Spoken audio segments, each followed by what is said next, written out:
नारायणं नमस्कृत्य नरं चैव नरोत्तमं देवीं सरस्वतीं व्यासं ततो जयमुदीरये।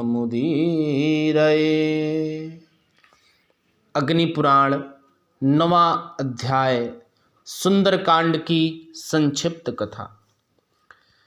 नारद जी कहते हैं, संपाति की बात सुनकर हनुमान और अंगद आदि वानरों ने समुद्र की ओर देखा। फिर वे कहने लगे, कौन समुद्र को लांघ कर समस्त वानरों को जीवन दान देगा। वानरों की जीवन रक्षा और श्री रामचंद्र जी के कार्य की प्रकृष्ट सिद्धि के लिए पवन कुमार हनुमान जी 100 योजन विस्तृत समुद्र को लांघ गए। लांघते समय अवलंबन देने के लिए समुद्र से मैनाक पर्वत उठा। हनुमान जी ने दृष्टि मात्र से उसका सत्कार किया। फिर छायाग्राहिणी सिंहिका ने सिर उठाया। वह उन्हें अपना ग्रास बनाना चाहती थी, इसलिए हनुमान जी ने उसे मार गिराया। समुद्र के पार जाकर उन्होंने लंकापुरी देखी, राक्षसों के घरों में खोज की, रावण के अंतःपुर में तथा कुंभकर्ण, विभीषण, इंद्रजीत तथा अन्य राक्षसों के गृहों में जा जाकर तलाश की, मद्यपान के स्थानों आदि में भी चक्कर लगाया, किंतु कहीं भी सीता उनकी दृष्टि में नहीं पड़ी। अब वे बड़ी चिंता में पड़े। अंत में जब अशोक वाटिका की ओर गए तो वहां सिंसपा वृक्ष के नीचे सीता जी उन्हें बैठी हुई दिखाई दी। वहां राक्षसियां उनकी रखवाली कर रही थी। हनुमान जी ने सिंसपा वृक्ष पर चढ़कर देखा। रावण सीता जी से कह रहा था, तू मेरी स्त्री हो जा, किंतु वे स्पष्ट शब्दों में ना कर रही थी। वहां बैठी हुई राक्षसियां भी यही कहती थी, तू रावण की स्त्री हो जा। जब रावण चला गया तो हनुमान जी ने इस प्रकार कहना आरंभ किया, अयोध्या में दशरथ नाम वाले एक राजा थे। उनके 2 पुत्र राम और लक्ष्मण वनवास के लिए गए। वे दोनों भाई श्रेष्ठ पुरुष हैं। उनमें श्री रामचंद्र जी की पत्नी जनक कुमारी सीता तुम ही हो। रावण तुम्हें बलपूर्वक हर ले आया है। श्री रामचंद्र जी इस समय वानर राज सुग्रीव के मित्र हो गए हैं। उन्होंने तुम्हारी खोज करने के लिए ही मुझे भेजा है। पहचान के लिए गूढ़ संदेश के साथ श्री रामचंद्र जी ने अंगूठी दी है। उनकी दी हुई यह अंगूठी ले लो। सीता जी ने अंगूठी ले ली। उन्होंने वृक्ष पर बैठे हुए हनुमान जी को देखा। फिर हनुमान जी वृक्ष से उतरकर उनके सामने आ बैठे। तब सीता जी ने उनसे कहा, यदि श्री रघुनाथ जी जीवित हैं तो वे मुझे यहाँ से ले क्यों नहीं जाते। इस प्रकार शंका करती हुई सीता जी से हनुमान जी ने इस प्रकार कहा, देवी सीते, तुम यहाँ हो, यह बात श्री रामचंद्र जी नहीं जानते।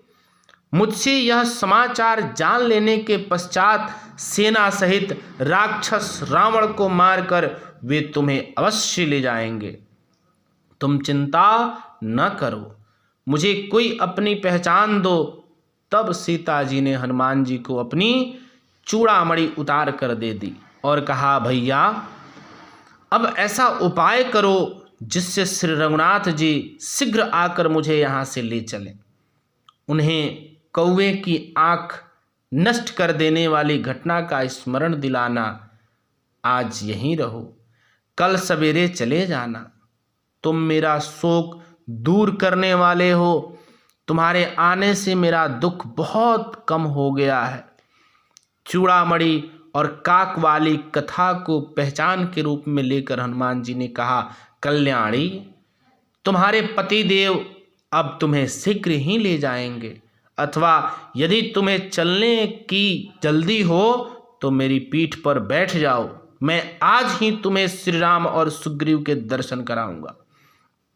सीता बोली, नहीं, श्री रघुनाथ जी ही आकर मुझे ले जाएं। तदनंतर हनुमान जी ने रावण से मिलने की युक्ति सोच ली। उन्होंने राक्षस रक्षकों को मारकर उस वाटिका को उजाड़ डाला। फिर दांत और नख आदि आयुधों से वहां आए हुए रावण के समस्त सेवकों को मारकर 7 मंत्री कुमारों तथा रावण कुमार अक्षय कुमार को भी यमलोक पहुंचा दिया। तत्पश्चात इंद्रजित ने आकर उन्हें नागपाश से बांध लिया और उन वानर वीर को रावण के पास ले जाकर उससे मिलाया। उस समय रावण ने पूछा, तू कौन है? तब हनुमान जी ने रावण को उत्तर दिया, मैं श्री रामचंद्र जी का दूत हूं। तुम श्री सीता जी को श्री रघुनाथ जी की सेवा में लौटा दो, अन्यथा लंका निवासी समस्त राक्षसों के साथ तुम्हें श्री राम के बाणों से घायल होकर निश्चय ही मरना पड़ेगा। यह सुनकर रावण हनुमान जी को मारने के लिए उद्यत हो गया, किंतु विभीषण ने उसे रोक दिया। तब रावण ने उनकी पूंछ में आग लगा दी। पूंछ जल उठी। यह देख पवन पुत्र हनुमान जी ने राक्षसों की पूरी लंका को जला डाला और सीता जी का पुनः दर्शन करके उन्हें प्रणाम किया। फिर समुद्र के पार आकर अंगद आदि से कहा, मैंने सीता जी का दर्शन कर लिया है। तत्पश्चात अंगद आदि के साथ सुग्रीव के मधुवन में आकर दधिमुख आदि रक्षकों को परास्त करके मधुपान करने के अनंतर वे सब लोग श्री रामचंद्र जी के पास आए और बोले, सीता जी का दर्शन हो गया। श्री रामचंद्र जी ने भी अत्यंत प्रसन्न होकर हनुमान जी से पूछा, कपिवर, तुम्हें सीता का दर्शन कैसे हुआ? उसने मेरे लिए क्या संदेश दिया है? मैं विरह की आग में जल रहा हूं। तुम सीता की अमृतमयी कथा सुनाकर मेरा संताप शांत करो। नारद जी कहते हैं, यह सुनकर हनुमान जी ने रघुनाथ जी से कहा, भगवान, मैं समुद्र लांघ कर लंका में गया था। वहां सीता जी का दर्शन करके लंका पूरी को जलाकर यहाँ आ रहा हूँ। यह सीता जी की दी हुई चूड़ामणि लीजिए। आप शोक न करें, रावण का वध करने के पश्चात निश्चय ही आपको सीता जी की प्राप्ति होगी। श्री रामचंद्र जी उस मणि को हाथ में ले विरह से व्याकुल होकर रोने लगे और बोले, इस मणि को देखकर ऐसा जान पड़ता है मानो मैंने सीता को ही देख लिया। अब मुझे सीता के पास ले चलो, मैं उसके बिना जीवित नहीं रह सकता। उस समय सुग्रीव आदि ने श्री रामचंद्र जी को समझा बुझाकर शांत किया। उसके बाद श्री रघुनाथ जी समुद्र के तट पर गए। वहां उनसे विभीषण आकर मिले। विभीषण के भाई दुरात्मा रावण ने उनका तिरस्कार किया था। विभीषण ने इतना ही कहा था कि भैया, आप सीता को श्री रामचंद्र जी की सेवा में समर्पित कर दीजिए। इसी अपराध के कारण उसने इन्हें ठुकरा दिया था। अब वे असहाय थे। श्री रामचंद्र जी ने विभीषण को अपना मित्र बनाया और लंका के राजपथ पर अभिषिक्त कर दिया। इसके बाद श्री राम ने समुद्र से लंका जाने के लिए रास्ता मांगा। जब उसने मार्ग नहीं दिया तो उन्होंने बाणों से उसे बिंध डाला। अब समुद्र भयभीत होकर श्री रामचंद्र जी के पास आकर बोला, भगवान, नल के द्वारा मेरे ऊपर पुल बांध कर आप लंका में जाइए। पूर्व काल में आप ही ने मुझे गहरा बनाया था। यह सुनकर श्री रामचंद्र जी ने नल के द्वारा वृक्ष और शिलाखंडों से एक पुल बंधवाया और उसी से वे बानरों सहित समुद्र के पार गए।